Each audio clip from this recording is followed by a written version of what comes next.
One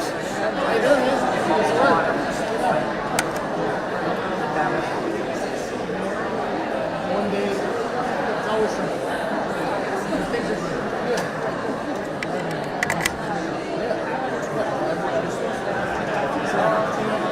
Just like the style. One thing you do, you should stop moving. You have one of those. That's how runners get started.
So I'll start by saying that in 2017, it would have been difficult to stand before you and claim that I knew with any certainty what the next 8 years would hold.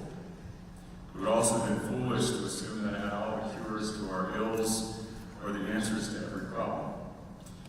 What that really means is that political campaigns and the seasons that we're in seldom reflect the future that lies ahead.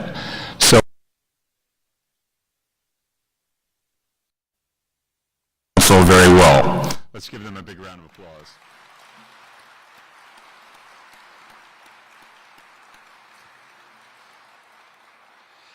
And most importantly, under their leadership, I wish for our city of San Antonio to continue its steady march toward a more resilient, prosperous, and equitable city for all. Rarely do you get to choose your battles in life, but you can choose how you respond and who you respond with. It's comforting to know that with all my heart, that in San Antonio we always responded together. It makes leaving this office easier than you think. We are a city that believes in everyone, no matter what, and believes that everyone is deserving of dignity and respect, and that everyone deserves a chance. A city that lives by Cesar Chavez's words, we cannot seek achievement for ourselves and forget about progress and prosperity for our community. So I'd like to take the time to highlight how this community realizes that progress and prosperity by consistently showing up as a force far greater than the sum of the 1.5 million residents. I entered this building, believe it or not, as a relatively young man. Since that time, this nation has grappled with over a decade that pushed the American dream farther out of reach for working families.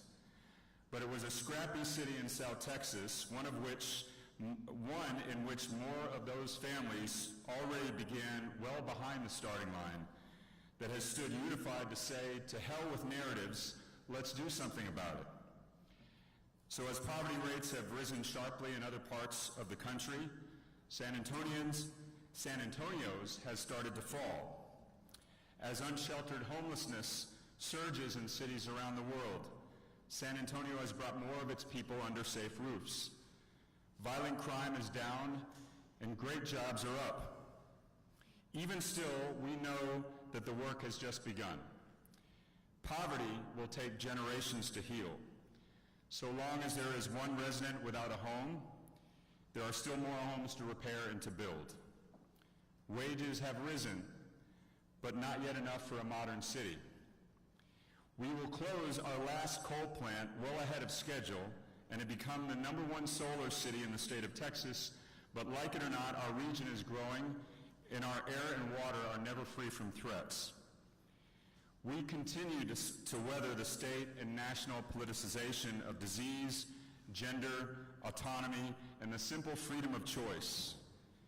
We all deserve to live our lives how we want to live them. And until all are able to do so, the work must continue. It does remind me of something I saw in a recent news article that suggested that my legacy as mayor appears to be unfinished. And to that I say, well, yes, that was the point. Really think about it. Voters in our city collectively said yes to the city's first ever affordable housing bond and rapid transit lines for the first ever time. 8 more years of an expanded pre-K for SA and over $1 billion in new neighborhood infrastructure projects and the nation's largest city-funded job training program. We broke ground on the Alamo reimagining and doubling the size of our airport, and we helped Alamo colleges become tuition-free while charting a new path for downtown that's the envy of the world, all within the last 5 years. So yeah, pardon the dust, but we are busy building the best damn city in the United States.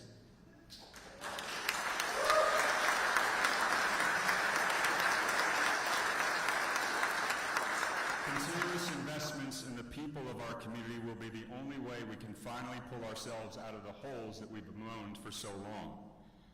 But we should be proud of the work that we've accomplished together over the last 8 years, and I do want to emphasize that it has been together. So to my council colleagues, it takes a majority of this body to do anything transformative. We've built a legacy together that is yours to own. It's been a privilege of a lifetime to serve with individuals who bring an honest passion to public service. Councilmember Rocha Garcia, your steadfast commitment to your residents, addressing healthcare inequities and creating affordable, sustainable developments presents some massive shoes to fill. If any new council members need some tips on how to be prepared for the work on that dais, look no further. We have high hopes for Councilmember Munguia to carry on your studious, thoughtful legacy. Councilmember Castillo, I didn't always recognize when, or frankly why, we were sparring, but I've always trusted your instincts and heart to be pure.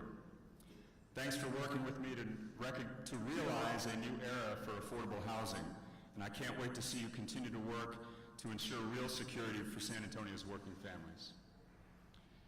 Councilmember Villagran, Phyllis, I am just so grateful for a colleague who doesn't hold back. I've learned this over the last 12 years. It is impossible to omit or forget the South Side when there is a Villagran on the dais. And to be honest, the North Side deserves to hear it from you every so often. I hope you'll count on me as an ally and a friend as you build a more sustainable future for District 3.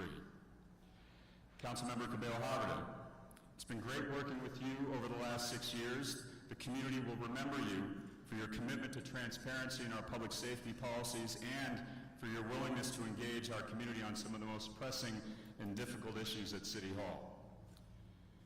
Councilmember McKee Rodriguez, I have really enjoyed our one-on-ones. You are a genuine oracle, and the regular exchange of ideas has afforded me the opportunity to learn from the next generation of leaders. I am confident that the East Side has a serious champion as you tackle tough questions and conversations over the years. Councilmember Kaur, you were the first in line to tackle the orange cone epidemic head-on. Your bravery and eagerness to learn are a potent mix for a public servant, as is your ability to become a veritable expert in almost any policy that hits your desk. I'm looking forward to the next 4 years of you stewarding our center city. Councilmember Aldete Gavito, like Councilmember Kaur, you've picked some of the toughest issues in our community, especially as you work to mitigate our community's stray animal population. I'm grateful for your commitment to our first responders, and you do make your family's legacy proud. Councilmember White, while we often disagree, you've shown that you bring an open mind to your work. Our best moments together are when we all do that. Thanks for keeping our good-natured banter throughout all these difficult political times. Councilmember Courage, your honesty and integrity are second to none. Thanks for serving as a voice of reason and as a champion for the average San Antonio neighbor. You reminded us that a budget is a moral document, and every decision made in this building should be to help the entire city. And Councilmember Pelaez, behind all those jokes is a truly compassionate heart and a dedicated dad. We are all better for how you weave that into your work. You've been deeply serious about economic development along with San Antonio's role as an international city. And I'm especially grateful for your commitment to our District 8, the place that nurtured my passion for public service. So I would like for all of us to give a big round of applause to the most transformative city council that San Antonio has ever elected.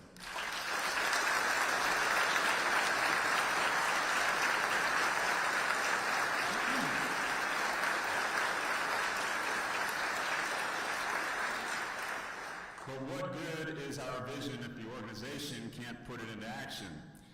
So if you'll indulge me for just a moment, I'd like to thank our city staff leadership. Eric Walsh, man, I will seriously miss taming goat rodeos and cowboying up. For everyone else in the room, that means finding common sense amid the chaos and making the right decisions no matter how tough they may be. You were my wingman as a deputy when we pulled together a plan to save the Bracken Batcave, and since then you've been a partner and a friend through some of the most challenging times our city has ever faced. Given the height of our aspirations, the severity of our challenges, and the audaciousness of our ideas over the last 8 years, I really do think that we have the best city manager in the country, y'all.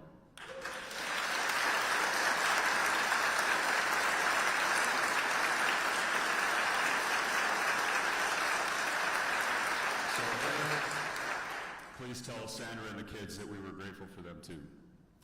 To Maria Villagomez and her teams, where would we be without you? The answer is nowhere. I know that leaders in City Hall sometimes measure their dedication by whether or not they stayed as late as Maria that day. But there is really no way to measure how efficient, diligent, or responsive she has been throughout her remarkable career. So thank you, Maria, for your endless reserves of professionalism and candor, and most importantly, your compassion.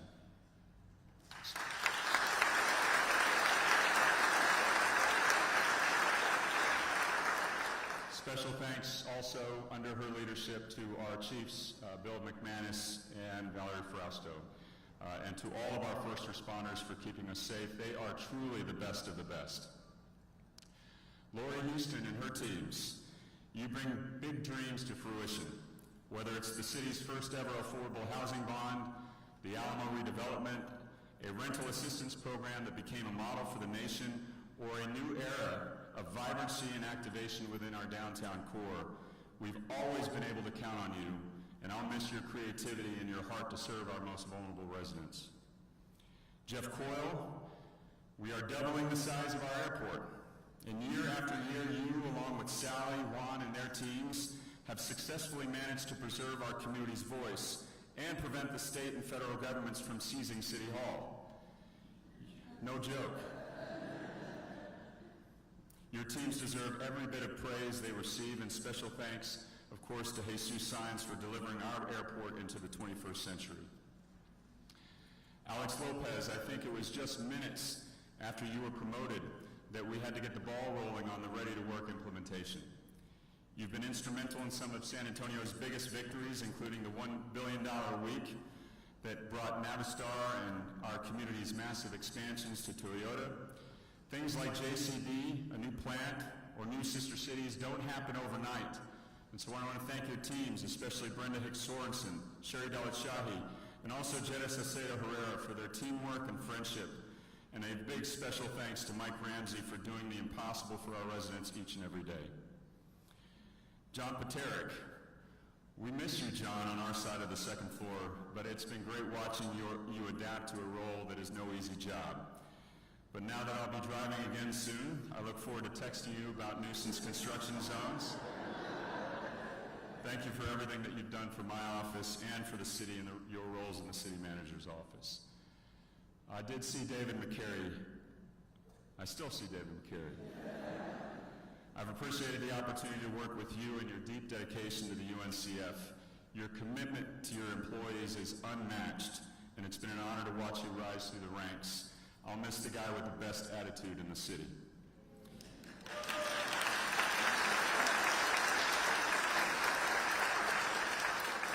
Ben Gorzel, we simply wouldn't know how to do anything without you. There is not a better chief financial officer in the country, so thank you for keeping our books and our heads level. Andy Segovia, thank you to you and Liz Provencio and the entire city attorney's office for keeping me, out of trouble. You have always been focused on doing right, not just being right, and that is a blessing to every single resident of the city of San Antonio. I will miss seeing your dedication to the law and to our community every day. And to Emily, Megan, Joe Frank, Ashley, to Lorena, Cindy, Joanne, and to the 13,000 plus employees within the city of San Antonio and this organization, thank you for putting your heart and soul into this community around the clock. We truly have the best workforce of any city in the country.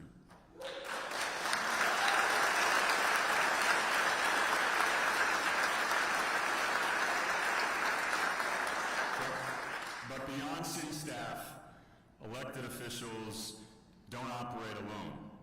We each share office space with a team of individuals who work on the residents' behalf to realize our vision and to drive change. They become our family. Thank you to Zach Like, my chief of staff. That job, as you know, is not for the faint of heart. It has been called the hardest job in politics. To have a partner in the office who you trust to have your back, who shares your vision, your passion, and drive for the community you serve, and who always does it without getting the credit he deserves, is truly something remarkable. This I can say to you all with all seriousness. I would not be here without Zach. So indulge me, please, and let's give him a well-deserved round of applause.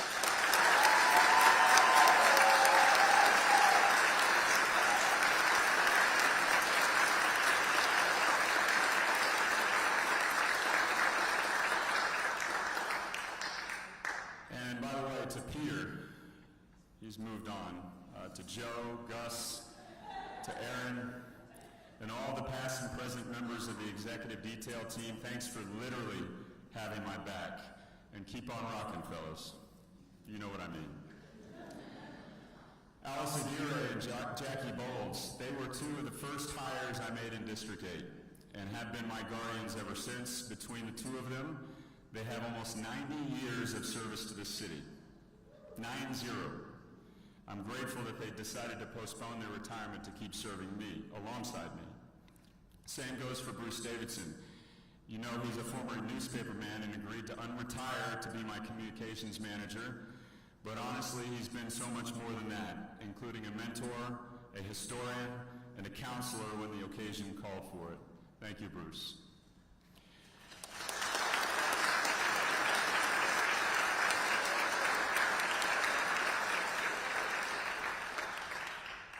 To Victoria, Alex, Isa, and Nadia, and to my former staff, Gabrielle, Juan, Teresa, Rocio, Evelise, Michelle, and so many more, I have been inspired by each and every one of you, and I consider each of you to be exemplary public servants. You could all be working well-paid private sector jobs, but our mission was more important than that. You will always be on our team. And also to Victoria, thanks for your endless sense of humor every time we live through planes, trains, and automobiles.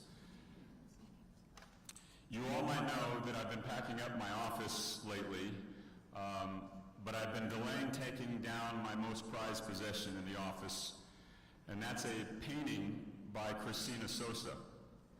It depicts a photo taken by my friend John Alonzo and shows me holding my 9-year-old son Jonah's hand while I took the oath of office 8 years ago, standing right there. Jonah's not here today because he's in Japan with the Shirani Foundation, where he will celebrate his 17th birthday. I have him to thank for my passion in public service, which is a life I never planned for.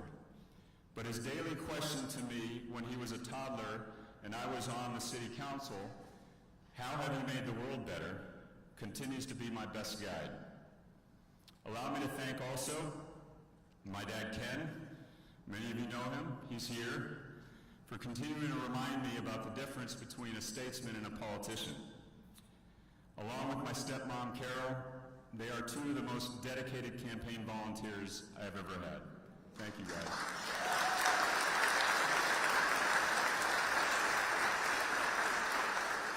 And to James Lee, James and Anna, thank you for being there for me.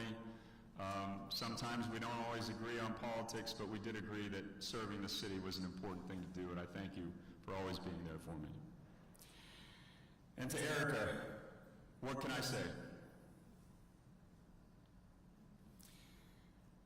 I'm grateful that this city has slowly but surely gotten to see the relentless passion and fearlessness she has for the people she loves and for our entire village. And it may sound ridiculous, but even as mayor of the 7th largest city in the United States for the last 8 years, every day I'm still the 24-year-old newlywed trying to make his wife proud when he gets home. Erica, I love you.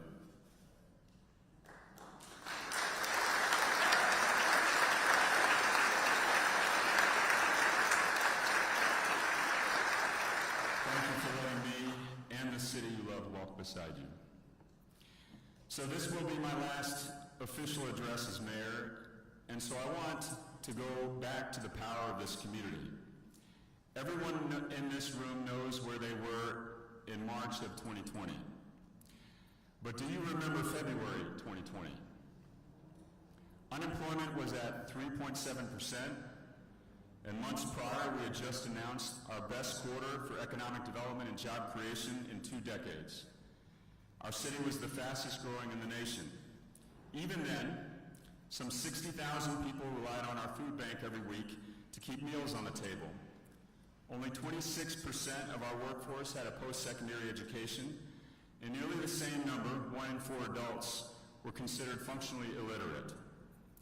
Within just a few weeks, over 120,000 residents were in our food bank lines. Unemployment spiked to 13%. The cracks in our city's economic foundation, like so many other communities across the country, were laid bare. We were forced to reckon with the fact that San Antonio had a severe underemployment problem. It's why so many of our neighbors in our city were considered the working poor. They do most of the labor, yet they still bear most of the burdens. Despite all of the growth in economic progress, including the diversification of an economy that once relied almost entirely on our military and our tourism sectors, far too many of our residents still were being left behind. So we had to face a pretty blunt question. Where do we go from here? In short, what we have shown in San Antonio is that you bet the farm on the potential of the people. The path to economic mobility lies at the intersection of housing affordability, education and workforce training, and improved transit infrastructure. 7 months after the pandemic gripped the world, voters approved 3 sales tax referenda by wide margins to expand pre-K for SA, launch Ready to Work, and to dedicate future revenues to creating our city's first ever mass transit lines. A year later, voters approved a charter change that allowed us to execute, 1 year later, the city's first ever housing affordability bond. And now, 10,000 homes attainable for the residents of this city have been completed or are under construction. That means that between 2020 and 2022, San Antonio voters approved a little less than $2 billion of physical and human infrastructure investments above and beyond the city's annual budgets, all without new or increased taxes. But we must think beyond the votes and the investments. This is about the power and the potential of our people. Take the average ready-to-work participant. She is a woman of color, raising children in a household that is earning less than $14,500 a year total. When that participant graduates, it takes, on average, 55 days to get placed in a new job, and then they're earning $44,000 a year with benefits. The household income nearly triples, the kids are in a better position to succeed, and the cycles of poverty have a better chance of becoming cycles of economic empowerment. If you're not getting the full picture yet, let me tell you about Mr. Joel Bonguele. I had the opportunity to sit down with Joel and a few other ready-to-work graduates just a couple of weeks ago to hear firsthand how the program has enabled them to thrive in our community. Joel is an immigrant who chose to start a new life in San Antonio over a decade ago with his wife and 4 children. He had routinely worked multiple jobs to make ends meet, including many hours as a housekeeper for University Health. So when the community bet on our neighbors, Joel got a chance to bet on himself at a local career fair and enrolled in Ready to Work to earn an IT certification. Upon graduation, University Health was rolling out a new software system to schedule its housekeepers. They needed a new manager that was familiar with the work and who had also had the required technical skills to maintain that system. So I think you know where this is going. Joel doubled his pay. A year later, he received a promotion, and it's my understanding that he's recently been promoted again. Now, Joel only needs one job to provide for his family. And just through Joel alone, this community, that lifetime of increased economic mobility will deliver hundreds of thousands, if not millions of dollars in new economic activity to this community. But most importantly, a family's lives, the Bonguele family, including those children, have been changed forever because San Antonio said yes to Joel. Yet Joel's story is one of thousands now in our community. Take Ms. Olga Escobedo on the west side. Olga Escobedo's parents bought their one-story home on San Antonio's west side in the early 1960s, where she and her siblings were ultimately raised. Nearly 40 years later, Olga was the sole owner of the house, but it was far too much to handle, and the house was in a state of disrepair and nearing demolition. It's a story that we've seen too often. So from the dais behind me, with a little pushing from Terry, we piloted Operation Rebuild, which ultimately saved Ms. Escobedo's house, making it as good as new. So on the night of her welcome home party, Olga turned to her sister at one point and said, "Look what they did to Mom's house." And her sister replied, "It's not Mom's house. It's your house now."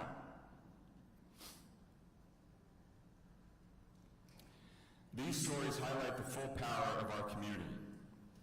Whether you're a multi-generation San Antonian or looking to build a better life within our city, we trust you, we care about you, and we're going to bet on you every single day.